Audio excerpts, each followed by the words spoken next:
Hello everyone, commerce अध्ययन में हम देखने वाले हैं इस वीडियो में ऑडिटिंग, जो कि आपके बीकॉम एंड बीबीए का सब्जेक्ट है। उसमें जो आपका एरर ऑफ ओमिशन है वो हम डिटेल में समझेंगे कि क्या होता है एरर ऑफ ओमिशन। एरर को आप हिंदी में बोलते हैं त्रुटि या फिर गलती, ठीक है। और ओमिशन मीन्स होता है भूल, ठीक है। तो भूल कर कोई त्रुटि हो जाती है, भूल कर कोई आप एरर या मिस्टेक कर देते हैं बुक्स ऑफ अकाउंट्स में ट्रांजेक्शन्स को रिकॉर्ड करते टाइम, तो ऐसे में उसको हम कहते हैं कि वो एरर ऑफ ओमिशन का पार्ट है। ओके, तो इसको भी डिटेल में समझेंगे, तो वीडियो के साथ इन तक बने रहिएगा ताकि हर एक पॉइंट अच्छे से क्लियर हो जाए। ऑडिटिंग के और भी टॉपिक्स को कवर किया हुआ है, तो जो प्लेलिस्ट है ऑडिटिंग की उसको चेकआउट जरूर कर लीजिएगा। कुछ वीडियोस का लिंक यहाँ आपको आई बटन पर देखने को मिल जाएगा।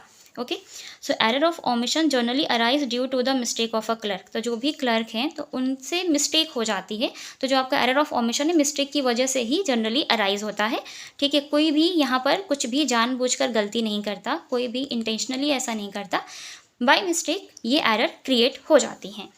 If transaction has been omitted from being entered in the books of accounts wholly or partially, it is an example of error of omission। देखिए बच्चा, होता क्या कि ज़्यादातर जो भी ट्रांजेक्शन्स होती हैं उनको हमें रिकॉर्ड करना ही चाहिए, बिल्कुल करना चाहिए, उन्हें बुक्स ऑफ अकाउंट्स में उनकी एंट्री होनी ही चाहिए। लेकिन अगर वो भूल जाते हैं रिकॉर्ड करना, जो भी बुक्स ऑफ अकाउंट्स को प्रिपेयर कर रहे हैं लोग, अगर वो उसको भूल जाते हैं रिकॉर्ड करना, तो ऐसे में बोलते हैं कि वो किसका एग्जाम्पल है, एरर ऑफ ओमिशन का।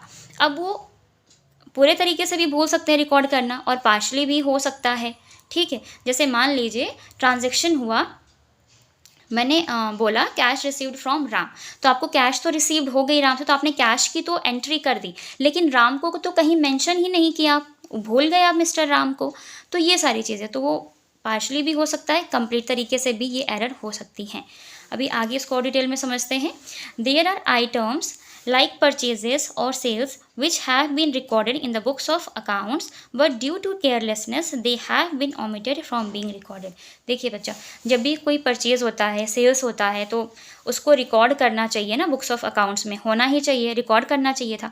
लेकिन होता क्या है कि यहाँ पर वो रिकॉर्ड नहीं करते हैं, तो ऐसे में उनकी इस केयरलेसनेस की वजह से आपका ये जो एरर ऑफ ओमिशन है वो क्रिएट हो जाता है, ठीक है। मीन्स भूलने की वजह से, भूल करके वो ये एरर करते हैं और उसको रिकॉर्ड नहीं कर पाते हैं बुक्स ऑफ अकाउंट्स में, जो कि रिकॉर्ड होना चाहिए, ठीक है। तो ऐसे में हम बोलते हैं कि यहाँ पर क्या हुआ है, एरर ऑफ ओमिशन हुआ है। ओके, अब पार्शली रिकॉर्डेड आइटम्स की भी बात कर लेते हैं कि पार्शली कैसे होता है, वो भी आप देख लीजिए ताकि आसानी से समझ में आ जाए।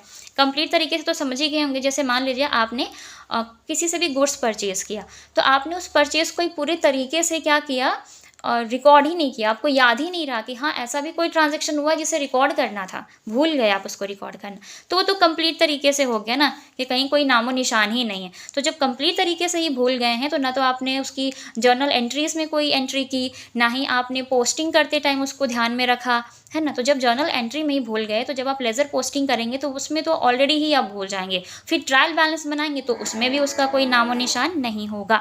तो ऐसे में तो कोई इम्पैक्ट पड़ेगा ही नहीं ट्रायल बैलेंस पे, क्योंकि आपने तो कहीं पर भी नहीं दिखाया ना, ठीक है।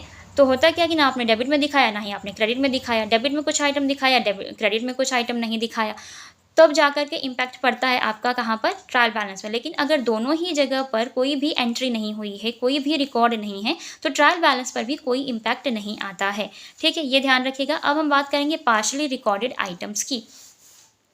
तो अगर हम फर्स्ट पॉइंट की बात करें बच्चे, सो द रेंट और इंटरेस्ट में हैव बीन पेड फॉर 10 और 11 months and the remaining part of it which is outstanding has been not recorded in the journal and it can be detected by careful audit। देखिए बच्चा, साफ साफ इन्होंने कहा है कि देखिए इंटरेस्ट और कोई भी ऐसा रेंट हो सकता है, इंटरेस्ट हो सकता है, इंश्योरेंस हो सकता है, कुछ भी जो भी आप पे करते हैं, तो आपने ज़्यादातर जो हमारा फाइनेंशियल ईयर होता है वो कितने मंथ्स का होता है, 12 मंथ्स का होता है।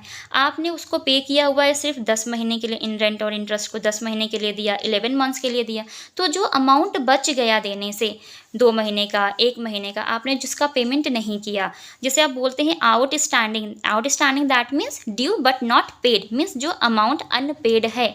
तो जो अमाउंट अनपेड है आपने तो उसको क्या कर दिया, आपने भूल ही गए, आपने बिल्कुल भी रिकॉर्ड नहीं किया, तो ये क्या हो गया, ये पार्शली रिकॉर्डेड आइटम्स हो गए, ठीक है। तो क्या करना है यहाँ पे आपको, अगर फुल्ली रिकॉर्ड करना होगा तो आपको 10 मंथ्स के साथ साथ उस 2 महीने का भी इंटरेस्ट और रेंट आपको जोड़कर दिखाना है, ठीक है, जितने महीने का होता है वो 12 मंथ्स का फाइनेंशियल ईयर होता है तो 12 मंथ्स का ही शो करना है आपको आउटस्टैंडिंग जोड़ करके। ठीक है, ये ध्यान रखिएगा। अगर आप उसको भूल जाते हैं तो हम यहाँ पर कहेंगे कि पार्शली एरर ऑफ ओमिशन हुआ है यहाँ पर क्रिएट।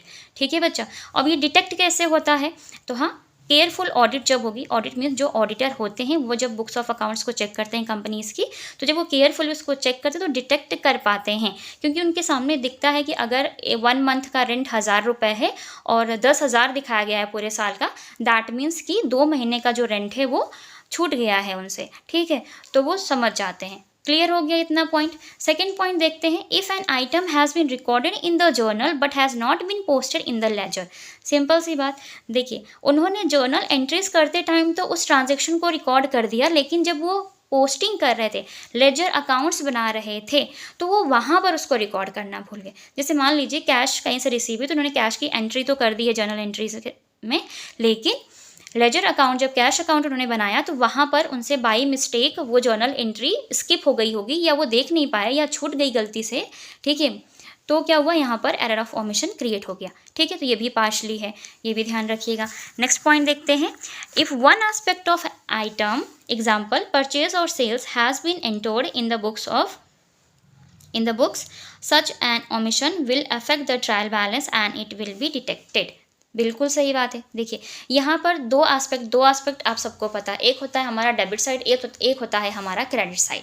तो अब जैसे कि मान लीजिए परचेज और सेल्स हुआ, तो जब आप वो लेजर अकाउंट्स बनाते हैं ना, परचेज अकाउंट में परचेज दिखाया, सेल्स अकाउंट में सेल्स दिखाया, लेकिन जब आप नहीं दिखाते हैं, एक साइड का आप शो कर दिया, आप एक साइड को आपने शो नहीं किया, तो ऐसे में क्या हो गया कि वहाँ पे एरर तो क्रिएट हो गई, पार्शली एरर ऑफ ओमिशन तो क्रिएट हो गया, और ये इफेक्ट भी करेगा ट्रायल बैलेंस में, क्योंकि जब आप ट्रायल बैलेंस बनाते हैं तो ट्रायल बैलेंस में आप उन अकाउंट्स के बैलेंसेस को शो करते हैं। तो जैसे परचेज अकाउंट बनाया आपने, तो परचेज अकाउंट के बैलेंस को आप ट्रायल बैलेंस में शो करेंगे, सेल्स अकाउंट के बैलेंसेस को आप ट्रायल बैलेंस में ट्रांसफ़र करते हैं, है ना।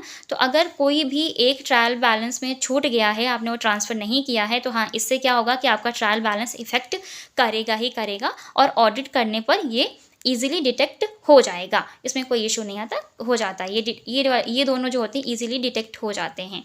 ठीक है, और ये भी हो जाते हैं ऑडिटिंग के टाइम, इजीली डिटेक्ट हो जाते हैं, इसलिए क्योंकि जब वो ऑडिटर आते हैं तो बहुत केयरफुली वो बुक्स ऑफ अकाउंट्स को चेक करते हैं, तो उनको पता चल जाता है। ठीक है, लेकिन ट्रायल बैलेंस का इम्पैक्ट पड़ेगा, ये भी ध्यान रखिएगा। किस पे? ट्रायल बैलेंस पे इस पर इम्पैक्ट पड़ता ही पड़ता है, इफेक्ट होगा ही होगा।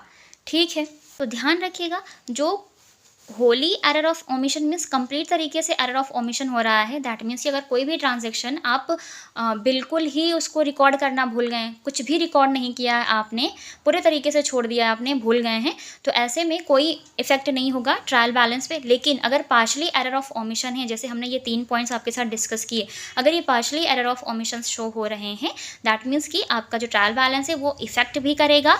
अगर उस पर इफेक्ट पड़ता है तो जब ऑडिट किया जाएगा बुक्स ऑफ अकाउंट्स को, चेक किया जाएगा ऑडिटर के थ्रू, तब क्या करेंगे, वो इजीली इसको डिटेक्ट कर पाएंगे, क्योंकि वो केयरफुली बुक्स ऑफ अकाउंट्स को चेक करेंगे, तो इजीली वो जान जाएंगे कहाँ पे एरर हुई है और किस टाइप की एरर हुई है। तो ये एरर ऑफ ओमिशंस के पार्ट थे, पार्शली एरर ऑफ ओमिशन यही होते हैं।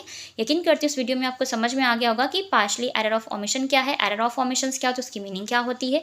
नेक्स्ट वीडियो में हम बात करेंगे एरर ऑफ कमीशंस की, जितनी भी टाइप्स की एरर्स होती हैं उनका क्या इंपैक्ट पड़ता है बुक्स ऑफ अकाउंट्स पे, सबको डिटेल में देखेंगे। सो अगर ये वीडियो अच्छी लगी हो तो लाइक ज़रूर कीजिएगा, फ्रेंड्स के साथ शेयर करें। चैनल पे आप हमारे नए विजिटर्स, चैनल को सब्सक्राइब कर लें, साथ ही साथ बेल आइकन को प्रेस कर लें, ताकि आने वाली वीडियोस की नोटिफिकेशंस आपको बिल्कुल टाइम पर मिलती रहे। सो आज की वीडियो में इतना ही, मिलते हैं नेक्स्ट वीडियो में, तब तक के लिए take care and thank you so much for watching this video.